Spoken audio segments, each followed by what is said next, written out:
Friends అందరు ఎలా ఉన్నారు? స్వయంభూ టీజర్ మార్నింగ్ ఎప్పుడో వచ్చింది, కొద్దిగా లేట్ అయింది. వీడియోలోకి వెళ్ళే ముందు నేను చెప్పేది ఏంటంటే భయ్యా ఎవడు కూడా హెల్ప్లు చేయమాకండి భయ్యా. అలాంటి వాళ్ళు చాలామంది అయితే పుట్టకొస్తున్నారు. యూట్యూబ్ ముందుకు వచ్చి నేను కష్టాల్లో ఉన్నా, నాకు సాయం చేయండి అనేది చేయమాకండి. నా కోసం నేను అడుక్కున్నా చేయమాకండి. వేరే వాళ్ళ కోసం అడిగితే మట్టికి తప్పకుండా చేసేటటువంటి ప్రయత్నం చేయండి. మీకు ఏం అవసరం నాకు అర్థం కావట్లా.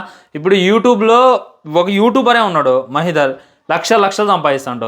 తనేమో కష్టాల్లో ఉన్నప్పుడు హెల్ప్ కోసం ఎలా మాట్లాడిండు. రీసెంట్గా మన ఇన్స్టాగ్రామ్ వీడియో చూస్తే నేనైతే షాక్ అయినా అనమాట. ఎంత పొగరగా మాట్లాడుతుండో. ఎందుకు భయ్యా ఎలాంటి వాళ్ళు పెంచుతారు నాకే అర్థం కావట్లా. రేపటి రోజున తన బిజినెస్లో లామొస్తే నీకు ఏమైనా రూపాయి ఎత్తడా? అరే నీ అమ్మ ఆ టెలిగ్రామ్ ఛానల్ చేసిన అందులో జాయిన్ కండి, ఏందో డీ లింక్లో జాయిన్ కండి, ఆ లింక్లో జాయిన్ కండి అని చెప్పి ఎన్ని ప్రమోట్ చేసిండు. ఏందో డీమార్ట్ అకౌంట్ అని ప్రతి వీడియో ముందు ప్రమోట్ చేసిండు. ఎన్ని డబ్బులు వచ్చి ఉంటాయి తనకి? మీకు ఒక్క రూపాయిని ఇచ్చిండా? ఈ దర్ఫీ నుండి వచ్చినటువంటి లాభాలు మీకు ఏమైనా ఇస్తారా? యూట్యూబ్లో లక్షలు సంపాదిస్తుండ్రు, దాని నుండి ఏమైనా ఇస్తారా? మీరు ఎందుకు భయ్యా ఎలాంటి వాళ్ళు మించుతారు అనేటటువంటిది నాకు అర్థం కావట్లా. దయచేసి ఇలాంటి ఎంకరేజ్ చేయమాకండి. మీకు అంతలా సాయం చేయాలి అని చెప్పి గులగొల పెడతంటే మీ పక్కనే అడుక్కునే వాళ్ళు వస్తారనమాట. కనీసం వాళ్ళకి సాయం చేయండి, మీ పక్కనే మీ ఫ్రెండ్స్ చేయండి, మీ పక్కనే మీ ఫ్యామిలీ చేయండి. ఈ విధంగా ఇన్ఫ్లుయెన్సర్లకి, యూట్యూబర్లకి ప్లీజ్ హెల్ప్ అయితే చేయొద్దు. మీరు ఇలా చేయడం వల్ల ఇంకా పుట్టకొస్తున్నారు అని చెప్పి మళ్ళీ గుర్తుంచుకునేటటువంటి ప్రయత్నం చేయండి. ఈ ఆన్లైన్ బెగ్గింగ్ని నేను అసలుగా ఎంకరేజ్ చేయను, మళ్ళీ చెప్తున్నా. ఎందుకంటే దీనికి కొద్దిగా సీరియస్గా మాట్లాడాలి. ఇంకోసారి ఫుల్ వీడియో చేసేటటువంటి ప్రయత్నం చేద్దాం. ముందైతే మన నిఖిల్ది స్వయంభూ ట్రైలర్ టీజర్ చాలా బాగుంది అని చెప్పి నాకైతే చాలా రిక్వెస్ట్లు వచ్చాయి, చాలా కామెంట్స్ కూడా వచ్చాయి. దీని గురించి చెయ్యట్లేదు ఏంటి బ్రో అని చెప్పి చాలామంది అడిగారు అనమాట. చూద్దాం, చూసిన తర్వాత దీని డెప్త్ మాట్లాడేటటువంటి ప్రయత్నం చేద్దాం. ఎపిక్ టీజర్ అని చెప్పి 2 నిమిషాల 18 సెకండ్లు అయితే వీళ్ళైతే రిలీజ్ చేశారు.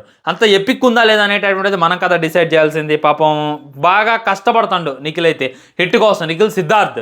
కానీ తనైతే సరైనటువంటి హిట్ అయితే కొట్టలేకపోతుండో. కార్తికేయ 2 తర్వాత ఈ సినిమాతో ఏమైనా హిట్ కొడతా లేదనేటటువంటిది డెప్త్ మాట్లాడేటటువంటి ప్రయత్నం చేద్దాం. ముందైతే చూద్దాం. వావ్, మామూలుగా ఓపెన్ అలాగా ఊరిని అమ్మ మహేష్ మధ్య తలపిస్తుందిగా. బ్రైట్నెస్ తగ్గించుకోవాలి, కొద్దిగా బ్రైట్నెస్ ఎక్కువైంది. మామూలు లేదు భయ్యా. చుట్టూ గుడిలాగా ఉంది రౌండ్గా. నటరాజ స్వామి అయితే అక్కడ ఉన్నాడు, అక్కడైతే వెలుగు పడుతుంది.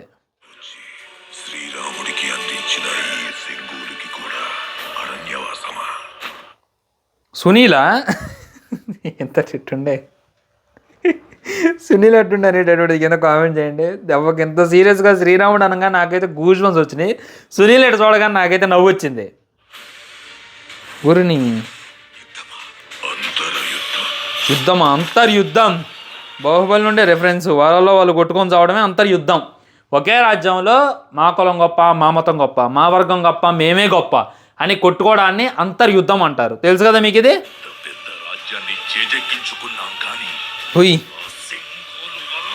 విలన్ని చూపించట్లా చూడండి.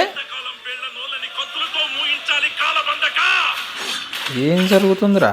ఏదేదో జరుగుతుందిగా. రాజ్యంలో వాళ్ళే కొట్టుకొని వస్తున్నారు. ఇంకెంతకాలం కత్తులతో వీళ్ళ నోర్లు పూయించాలి అని అంటుండో. అంటే ఎంత దాడి చేసినా కానీ వాళ్ళైతే ఎవరు నోరు మూసుకోవట్లేదు, వాళ్ళైతే ఎవరు తగ్గుండట్లేదు. బా ఎందుకురా?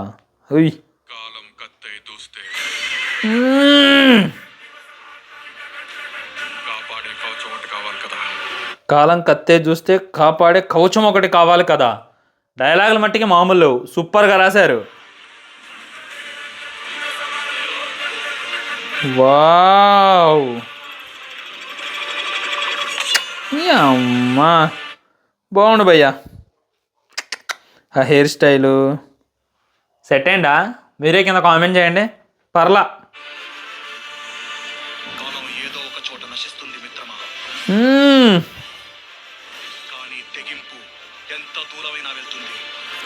బలం ఏదో ఒక చోట నశిస్తుంది, కానీ తెగింపు అది తెగించి కొడితే తలలు లెగడానికి తల్వారు కూడా అవసరం లేదు. ఎట్టుంది డైలాగ్? ఇన్నోవేటివ్, మనమే కనిపెట్టింది. ఎలా ఉంది కింద కామెంట్ చేయండి. సో హీరో ఏం నమ్ముతుందంటే బలం అనేటటువంటిది, కండ బలం అనేటటువంటిది, గుండె బలం అనేటటువంటిది ఏదో ఒక రోజు నశిస్తుంది. ఇప్పుడు వాడికి గుండె బలం ఉందనుకోండి, వాడు 10-20 మందిని చూస్తే వాడికి గుండె బలం అనేటటువంటిది పోద్ది. వాడికి కండబలం ఉందనుకోండి, ఒక 4-5 కొట్టేసరికి ఆ కండబలం కూడా పోద్ది. కానీ తెగింపు ఏదైనా పర్లేదన్నా నేను చూసుకుంటా అని చెప్పి తెగించి కొట్టడానికి ముందుకెళ్తే మట్టికి ఇక తల్వారు కూడా అవసరం లేదు, అలా తలలు తెంపొచ్చు అని చెప్పి మన హీరో అయితే చెప్తుండు. బా ఈ సంయుక్త మేనన్ వావ్, ఏమన్నా క్వాలిటీయా. వ్యక్తే కదా అని వదులుకుంటే ఆ ఇంటిని, ఒక ఇల్లే కదా అని వదులుకుంటే ఆ గ్రామాన్ని, ఒక గ్రామమే కదా అని వదులుకుంటే మన మగధీరలాగా ప్లాన్ చేశారే ఏంది? మగధీరలో కూడా అందరూ అలా వస్తారుగా, ఇలా ఒక్క గుద్దు గుద్దంగానే అందరూ ఎగిరెవరు పడతారు. ఈ విధంగా ఏమన్నా ప్లాన్ చేశారు ఏంది? నాకే అర్థం కావట్లా. రాజ్యాన్ని వదులుకోవాల్సి వస్తుంది. రాజ్యాన్నే వదులుకోవాల్సి వస్తుంది. బా పుని అమ్మ తలలేదో ఫుట్బాల్ ఇసిరేసినట్టు ఇసిరేస్తున్నారుగా. సంయుక్త మీనన్ మామూలు లేదు భయ్యా. యాజ్ ఇట్ ఈజ్ మగధీరానే ఈ షాట్ అయితే.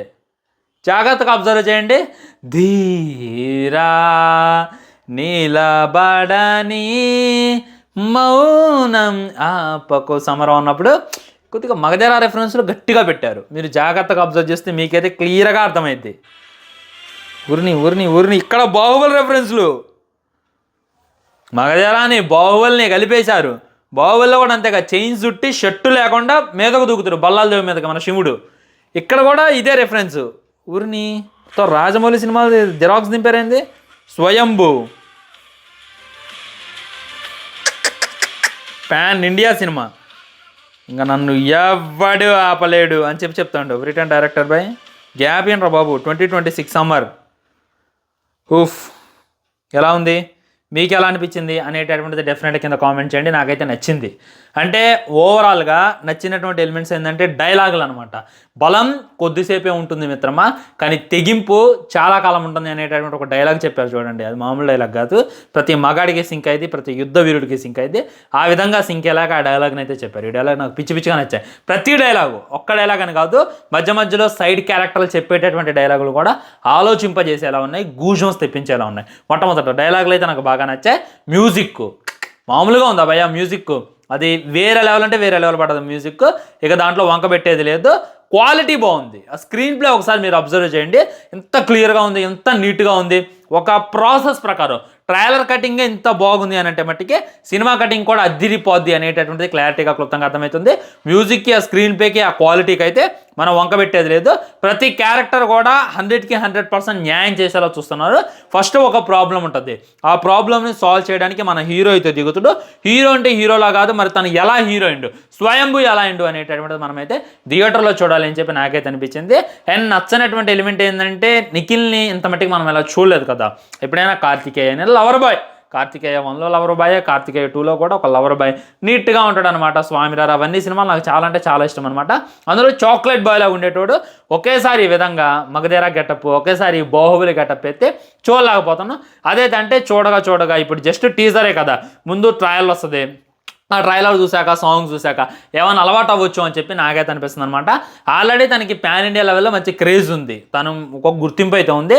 ఈ గుర్తింపుని యూజ్ చేసుకొని హిట్ కొడితే హిట్ కొట్టవచ్చు అని చెప్పి నాకైతే అనిపించింది అనమాట. సో మీకేం నచ్చింది, ఏం నచ్చలేదు అనేటటువంటి డెఫినెట్గా కింద కామెంట్ చేయండి. కొద్దిగా మగధీరాని, కొద్దిగా బాహుబలిని ఆ ఫైట్ సీన్లో కాపీ కొట్టారు అని చెప్పి మళ్ళీ అనిపించింది. హానెస్ట్గా చెప్పాలి కదా. సో మీ కామెంట్ కూడా తెలియజేయండి, వీడియో లైక్ చేయండి, షేర్ చేయండి, ఛానల్ సబ్స్క్రైబ్ చేయండి. తర్వాత అప్డేట్ వీడియోస్తో మళ్ళీ కలుద్దాం. బాయ్ బాయ్, నమస్కారం.